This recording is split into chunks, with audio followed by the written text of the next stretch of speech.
Welcome back. Another edition of the IndyCar show here, burnoutsports.com. Tony Donahue, Luke Edwards. We're going to look back at the XPEL 375 down at the Texas Motor Speedway. It was an exciting weekend with Josef Newgarden on the final lap, passing his Team Penske teammate, coming off of corner number 4 to pick up the win. Team Penske, for the first time in 10 years, has won the first 2 races to start the season. Luke, an overall exciting weekend. Let's just kind of start with Saturday. We saw 2 practice sessions. Qualifying, Felix Rosenqvist ends up on the pole. Disappointing race on Sunday. We'll get to that in a minute. The accident with Jack Harvey. Just your initial takeaways from what we saw on Saturday, them getting that second lane rubbered in a little bit, and then that final practice on Saturday evening. Just your initial thoughts on what we saw on Saturday. So as we went into the weekend, we were guessing based on last year's race that qualifying was going to be of the utmost importance, similar to how you go into a Formula One weekend. Sure enough, we saw 5 of the guys that qualified in the top 10 finish in the top 10, so it was important. We saw a couple big accidents. The first one of the weekend being Jack Harvey on Saturday. Unfortunately, they destroyed the whole left side of a car. He had to go into concussion protocol, and you flew in Santino Ferrucci at the last second, who barely got any time to sit in the car. And we can touch more on that in a little bit. But yeah, I think the thing that stood out to me the most about Saturday was that there were only a handful of takers to go out and do that voluntary practice to rubber in that top groove, or that NASCAR PJ1 compound rests on the track. So Graham Rahal, Team Rahal, was one of the guys that went up there and did it. But yeah, expensive Saturday for them.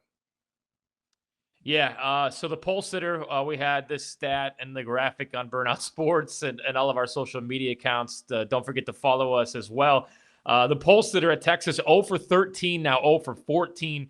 A disappointing Sunday. But back to Jack Harvey's accident. Yeah, it just looked like he washed up. And then it was almost like he had it corrected and then overcorrected at the last second. Hard impact. Kudos to IndyCar and Rahal for coming back and evaluating him on Sunday, a few, 12, 15 hours after the accident. We didn't want another situation like we found out during the pandemic in 2020 with Oliver Askew, who had that injury at Indianapolis and then ran 2 or 3 more races while being undiagnosed with a concussion. So the extra steps that IndyCar and Rahal Letterman Lanigan Racing took, kudos to them for that. But yeah, hard accident. Ferrucci flies in, the super sub, has one hell of a run on Sunday. But as you mentioned, we talked about this last week. You want to qualify up towards the front, but maybe not too good. It was a disappointing Sunday for Felix Rosenqvist in the race, starting from the pole. Let's go to the race on Sunday.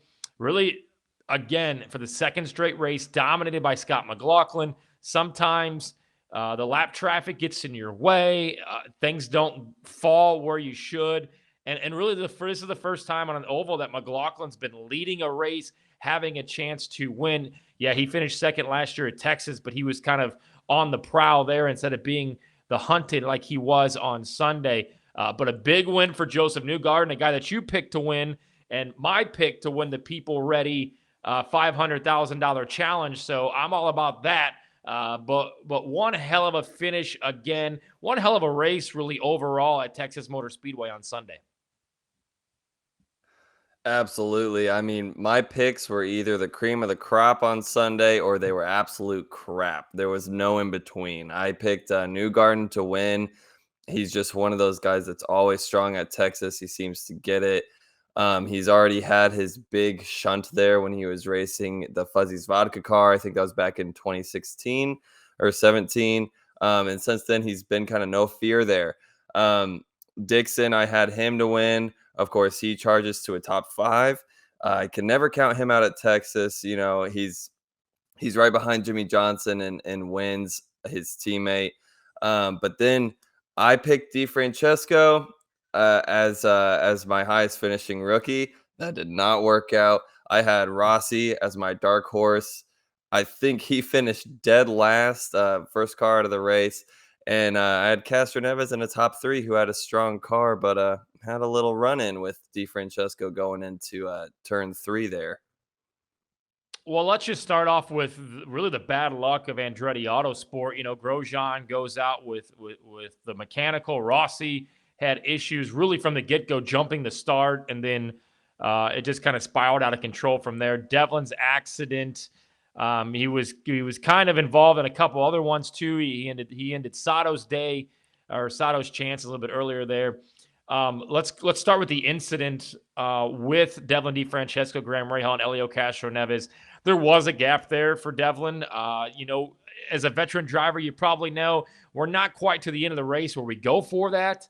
But a rookie, sometimes you don't know what you don't know. I always say at Indianapolis, you just don't know what you don't know. And there's two types of oval racers: racers that have hit the wall and racers that are going to hit the wall. Devlin certainly has now. An aggressive move. There was a gap. I think that Elio and Graham would have been more entailed to see it from his perspective had that happened in, let's say, the closing 50 laps instead of when it did happen. But certainly a tough break for really all three of those drivers, Luke. Yeah, and we saw 3 yellows right in a row, and they all had the common denominator of Devlin down at the bottom of the track. And as Kirkwood alluded to, he didn't blame him at first, but then seeing the replay, he did have a wiggle up. He stepped about a tire width up the track, and with this slick compound and the top not being rubbered in, that's all it takes to push somebody out. So you saw Sato, you go yellow, come back from yellow. You see him get underneath. He went underneath Sato, kind of pushed him wide. Sato's out. He gets underneath Kirkwood, who was a hard charger. He had a lot of speed in that car and was comfortable running up top. He passed 10 cars in 45 seconds on one of the restarts running up top because he pitted for tires. So he was comfortable up there, but not that extra couple of feet that he got pushed out when Devlin wiggled. And then, yeah, I think those two you could almost call more racing incidents, especially the Kirkwood, but trying to force it 3 wide, in my opinion, not as a racer, just as a fan, it looked to be a little bit of a stretch to only get that front half of your car in there. And on the onboard view from Jimmie Johnson's car, I saw that he had his left side tires all the way down below the apron. So you have that transition from the banking. I think the only guy I've ever seen make that work and hold on to it was Pato last year. So, yeah, disappointing day for Andretti as a whole.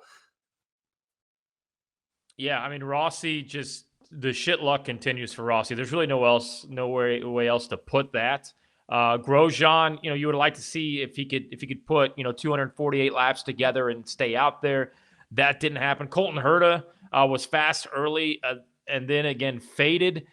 So Andretti Autosport, not off to a very good start. They haven't really been in contention for the first 2 races. I know Grosjean was okay, but you never thought that he was going to win at St. Pete. Same with Colton. So tough for Andretti Autosport. Let's go back to a guy that you mentioned in Kyle Kirkwood, AJ Foyt Racing. He was fast. He showed that he has the talent. Again, my biggest concern with him all year was, can the car match his talent? Because I feel like he has that talent to be able to be up there. But I was impressed with him until his accident. Yeah, I felt like Texas this week was the great equalizer. Nobody really knew what they were getting into. You had a different start time, a different time of year, different temperatures, and a little bit of a different approach, like what we've talked about with the PJ1 or whatever they call that traction compound now. Um, Mhm. yeah, I think Kirkwood definitely has the prowess going into the Indy 500. He definitely has the cojones to to pass on the outside. I mean, watching the onboard, it's out there on YouTube somewhere.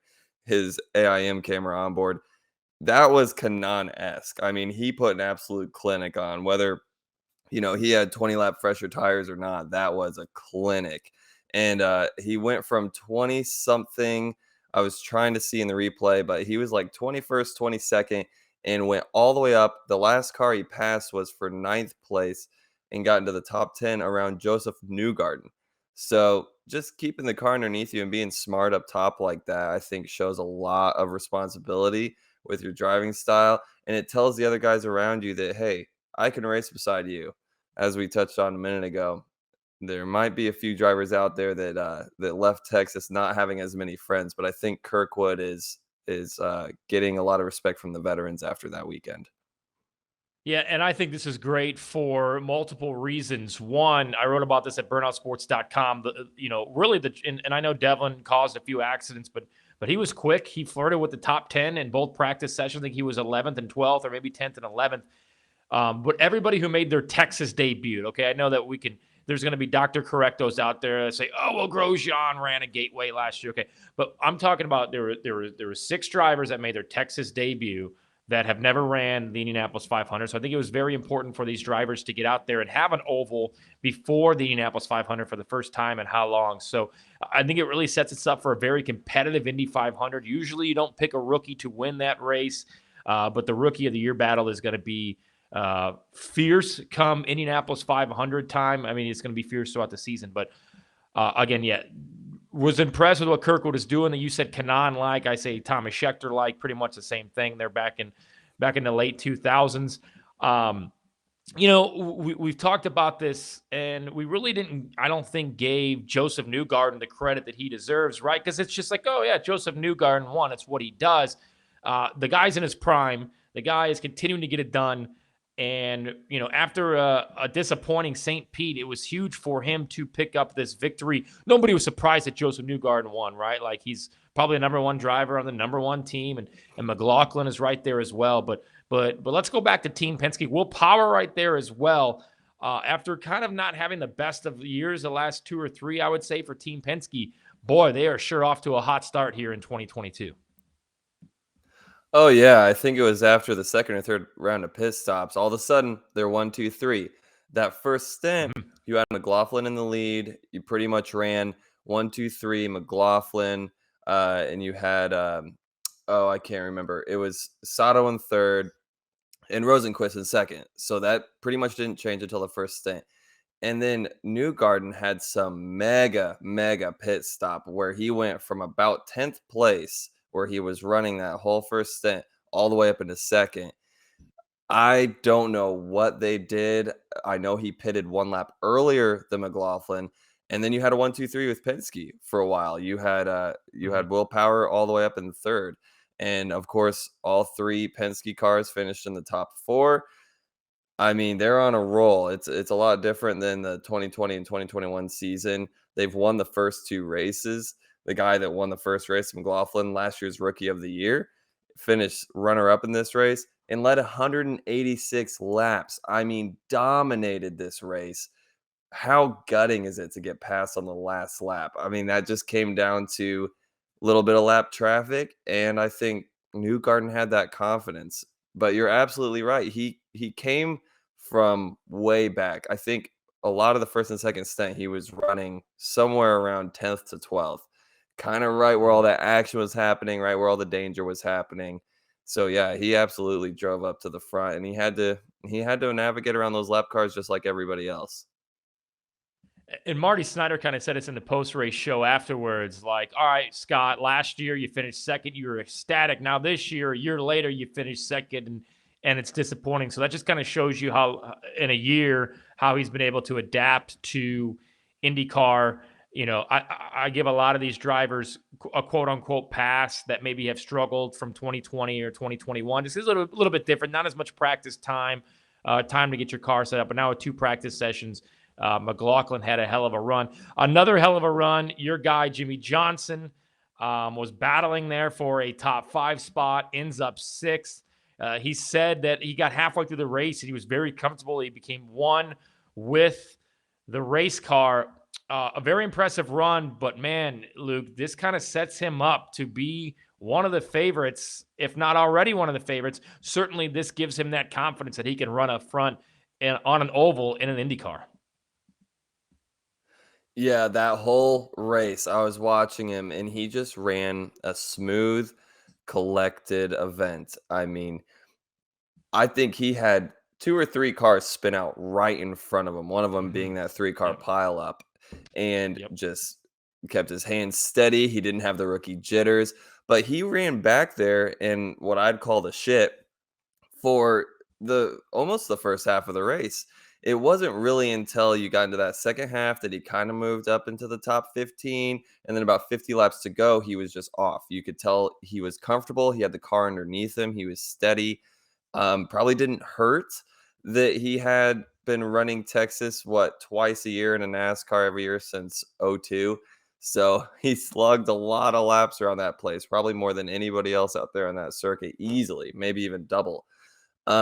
But yeah, once he got that car underneath him, you could tell that he took to it like a fish to water. And according to him in the post race, they actually had a miscommunication on the fuel saving strategy. And he was really backing out of it. And that's the only reason that his teammate Dixon was able to pass him and get into the top five, but he still salvaged that sixth place. But man, he was rolling, especially around lap 30 when he got into that top 10. He quite literally drove to the front. I was so impressed by that. It wasn't a pit strategy that got him up there. Mhm. He had to drive his way. Yeah, pretty good day for Ganassi overall. Obviously, you're not good. If you're inside of those walls of Chip Ganassi Racing, you're going to say, "Yeah, we had all four in the top 10," but Team Penske, our biggest rival, finishes 1, 2, 4. So Marcus Ericsson, great run to get on the podium, his first ever oval podium. Guy's been the model of consistency lately. I think 13 of his last 14 races, he's finished in the top 10. That's what you got to do to win a championship. He's going to be a force to be reckoned with on the street courses like Detroit, like Nashville. So a great day, I thought, for Ganassi. But when you look up on the scoring pylon and you see Team Penske 1, 2, 4, you're going to say, "Oh well, yeah, it's great." But then you see that we didn't really gain as much points as we wanted. Let's talk, Luke, about Texas. Earlier date in March, going up against the NCAA tournament, a noon start, no longer a night race. I think the number was 954,000 people watched live on NBC. There was rumors going into the weekend that Texas would be off the schedule and Milwaukee would take its place. There seems to be room for maybe another oval on the schedule if they still wanted to add Milwaukee. I thought from a racing standpoint, it was a great race, and Texas deserves to be back on the schedule.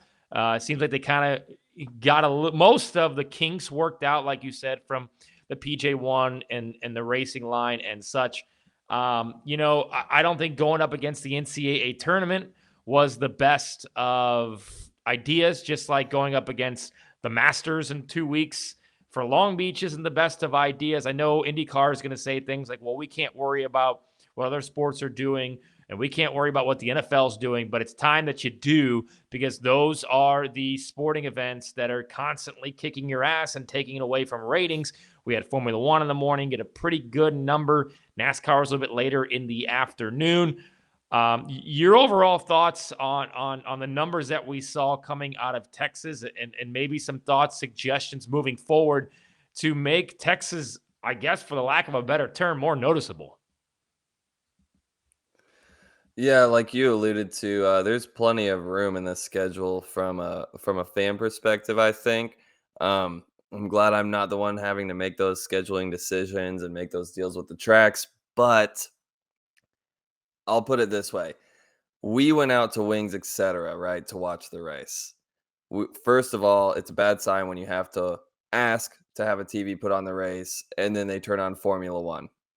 In Indy, Not great. by the way. So Yes. in Indy, yeah, in Indianapolis. So you're already doing that, and then of course the whole bar has on the tournament, so you don't Mhm. get any sound. So I'm playing the race from my phone. I apologize. That's why I couldn't engage and tweet and everything like that. But I have to have the sound from my phone, and it's just kind of like, man, this really feels second tier. I think the noon start time for me personally, that's always kind of a deterrent for me, because Mhm. either I am barely making it after church or I'm barely making it from sleeping in. Like, people like to sleep in on Sundays. We can get more into some of these tweets, but I saw a lot of people talking about consistent time slots. I know, like with the NFL, that first game is at 1 p.m. I know that. I don't have to wonder or look it up. I know the first slot of games, 1 p.m. That's when the TV's on.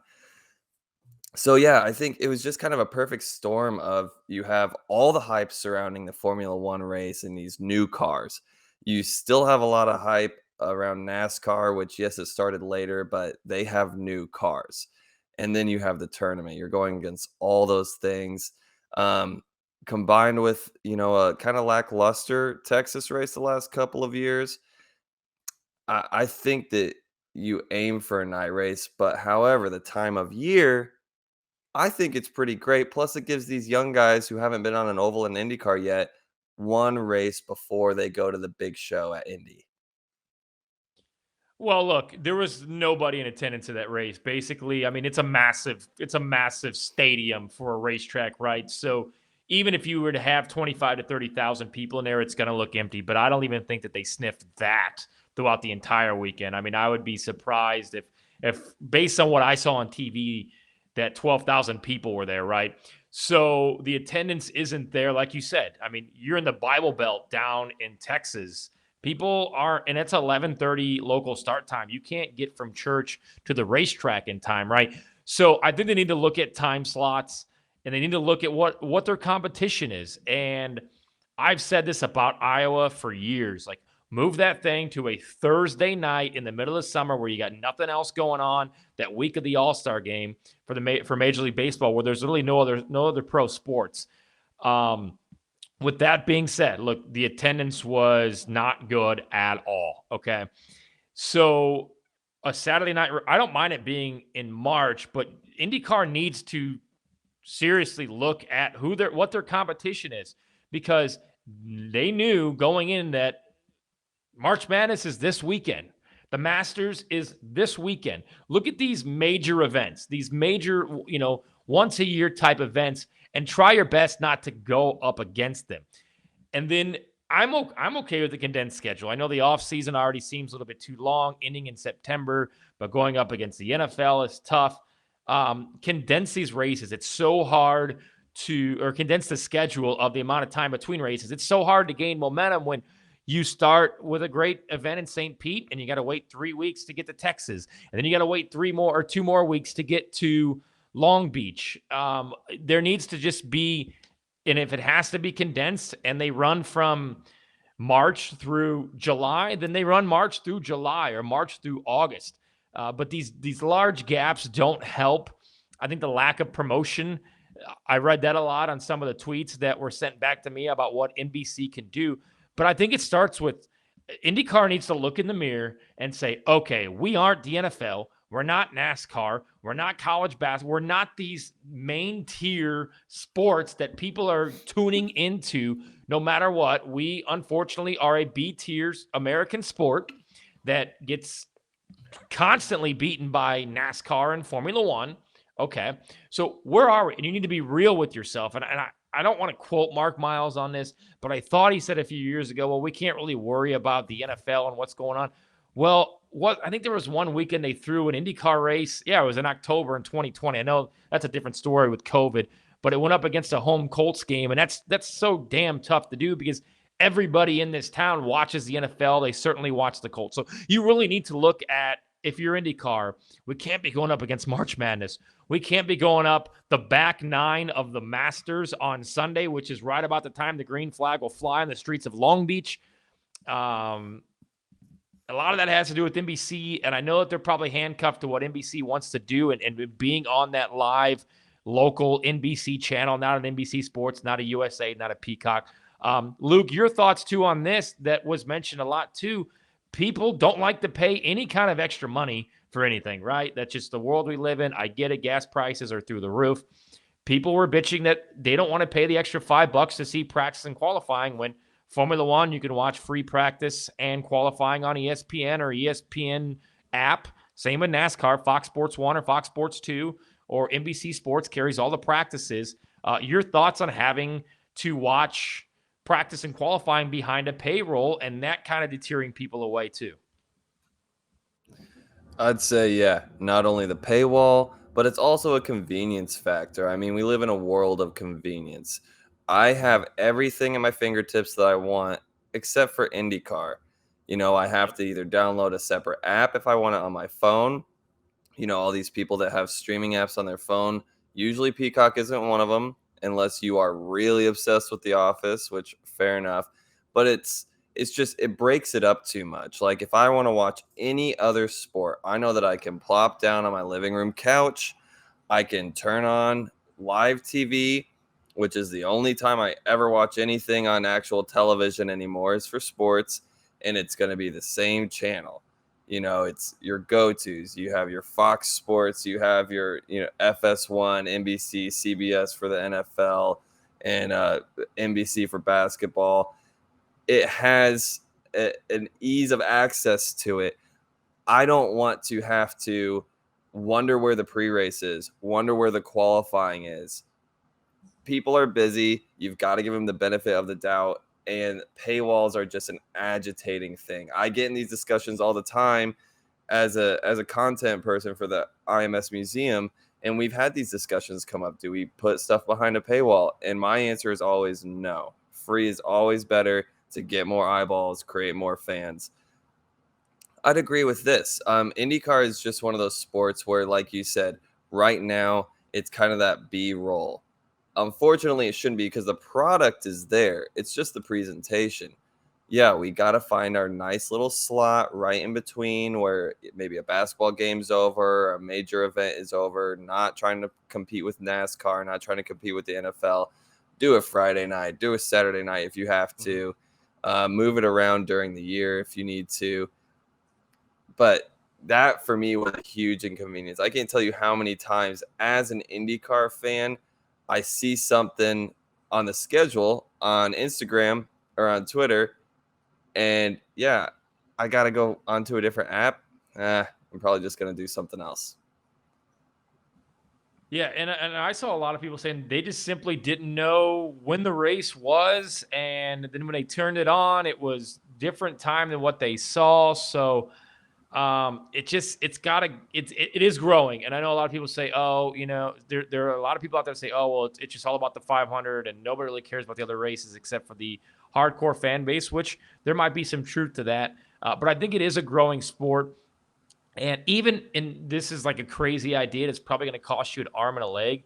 But look, any NFL game you watch, whether it's on CBS, Fox, usually it's CBS or Fox because those are the day games. On Sunday, they say, hey, don't forget tonight over on NBC is the Sunday night game. Even if you have to pay like ESPN during a Formula One race to say, oh, and coming up today at 1 o'clock is the IndyCar race from Texas over on NBC. Money buys everything. So maybe there's a way that they can do that. Maybe ESPN tells them no. Maybe IndyCar doesn't want to swallow their pride on that. But still a lot more growing to do. I am very appreciative of what NBC has done for the sport and has really committed to it. They've added it to their NBC Sports Predictor app. It looks like there's eventually going to be a partnership with PointsBet when it comes to the betting side of things. But yeah, I kind of tweeted that out. I sent it over to you. I got a lot more reaction than what I thought I would. And maybe that's the hardcores that follow me, but those hardcores are giving out their opinion. And I would IndyCar, get on my Twitter and check out, just read what people have to say, because, the survey that you put out a few weeks ago, okay, great. But like, these are people that are responding to me about what the hell's going on and why they're not tuning into IndyCar. So I'm obviously fired up about that, as you can tell. So with that being said, kudos to IndyCar. Rey Mysterio was down there. I preached you preached this too. Having a post-race show with the podium, I thought that was great on Peacock, although you have to pay for it. You can't throw that thing on USA. They probably are airing reruns of that Isles lawyer attorney show. So, but Rey Mysterio, I thought was huge. He was down. Even if you don't like wrestling, they got 2 tweets from WWE that has 12 million followers. They got a tweet or 2 or 3 from Rey Mysterio at 2 million. So they are doing a good job of incorporating other sports. Ezekiel Elliott down at St. Pete. So it's not that we're just like crapping on them for the bad. Like, I want to give them some props as well. I think that they are doing a good job. A lot of the teams are doing a good job of the behind the scenes type interactions and the behind the scenes videos that we see. I know a lot of those are doing it. Hopefully, as we know, it sets us up for some kind of Drive to Survive show, which a lot of people have suggested, Luke. is something that's going to grow the sport and continue to grow the sport. Want to get to this real quick. The power rankings for IndyCar I have that I put together. I have Scott McLaughlin in first. Number one, obvious. Josef Newgarden catapults the win to 2. Power 3, Palou 4, Ericsson top 5. Then Dixon, Herta, Johnson into the top 10, VK. And I'm still going to put Grosjean in there. It really wasn't his fault. Any agreements, disagreements you see in the power rankings that we just put out on burnoutsports.com after Texas?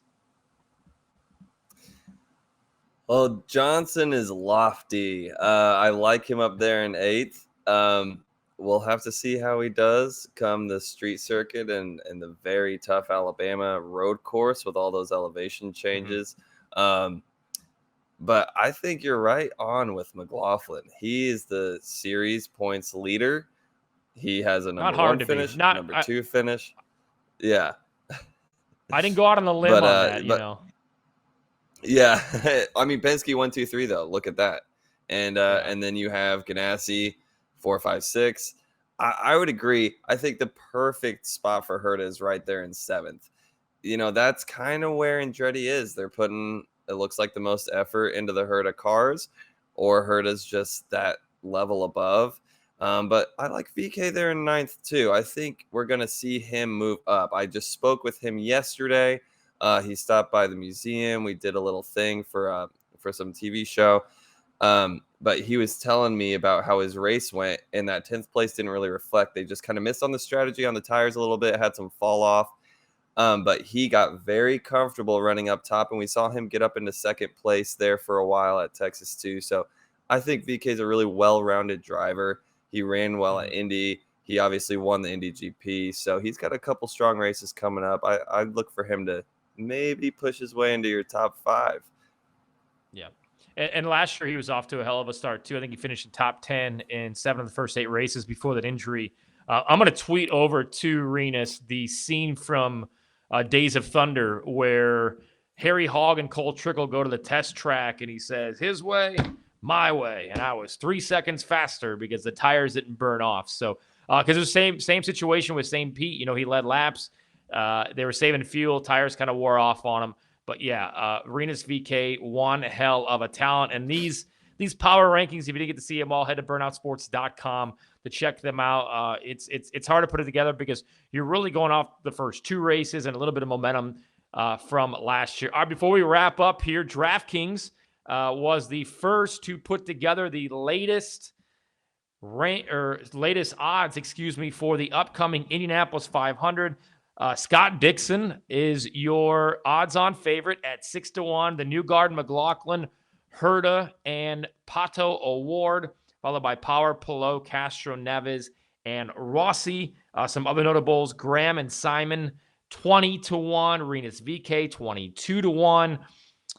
At Carpenter, 35-1, and Grosjean, 25-1. What sticks out to me there, a couple different ones. I do like Graham and Simon at 20-1.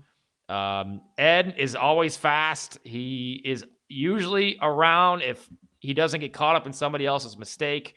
2020 wasn't his fault on the start. He's usually right there in the top 5. Pagano's right there. Some good early money to be made because these odds will probably go down. They will decrease in value as we get closer to May. Drivers gain momentum, and then obviously after qualifying when they set the lineup. So you cool with Dixon, Newgarden, and McLaughlin being your top 3? I kind of disagree with that, but that's the way it's set so far. I would almost put Rahal in 3rd. I just seeing his trend. He gets faster and faster at Indy every single year, notwithstanding last year with a mistake in a pit stop that had nothing to do with his driving ability. And thank goodness he was okay with that tire flying off on him on the warm-up lane. But watching the trend of Rahal just etch his way closer and closer and closer, he's always sniffing right around that area you want to be in that 3rd through 5th position at the end of the race. Yeah, I'd put him in 3rd. Newgarden, man, I don't know. It's never been his best track, but we all know that Penske finds a way for those championship drivers to coax their way into a fast Indy 500 car. I'm guessing you disagree with McLaughlin, but I'm guessing Yeah. you agree with Dixon because I feel like Dixon's that guy. Just keep betting on him. It's amazing that he only has one Indy 500 win all the way back in 2008. Yeah. Well, I certainly agree with that, and I think the odds makers on IndyCar just automatically number one go with Scott Dixon. If there's nothing else, and we're just picking it 2 months out, we're going to put Dixon at number one. I love Scott Dixon, love him to death. Okay, just one of the most class human beings of all time. However, like you said, he's only won the 500 once, which is pretty phenomenal to think, and that was 14 years ago. Last year, easy for me not to pick him because I always fade the pole sitter during the Indianapolis 500. Alex Palou at 16-1 is kind of low. This is the guy who was second and had a chance to win last year. So I don't really agree with him being down that low. I'm with you on Newgarden until he can prove that, he's only been in contention for one 500 win. And that was in 2016. And even if Rossi doesn't stretch the fuel, Carlos Munoz wins that race. He had an okay run, I think, in 19 or 20, but he's never really been a guy that I thought was like, he's one of the top two to win during a race. Colton Herta has never won on an oval. So he's faded at Indy, has not had the best of runs there. So I don't really agree with that. Elio at 18-1, I still think is very low. Pagano's low. So there are some good odds to get right now because I certainly think that it will change. But I think Alex Palou is way too low at 16-1. I would grab that right now, whether you want to bet 100 or $10, whatever you're comfortable with, even $1 to win 16. I think is worth it because I think he's a guy that's going to be right there to win. Will Power 12-1 had a really crappy 500 the last 2 years. But obviously your winner back in 2018. So those just came out. You can check them out, DraftKings or on my Twitter at TonyDIndy. Luke, before we go, give people your social media and some really cool things coming up here over the next couple of weeks at the museum and on their social media channels. Yep, my handle is at Luke Edwards on Twitter.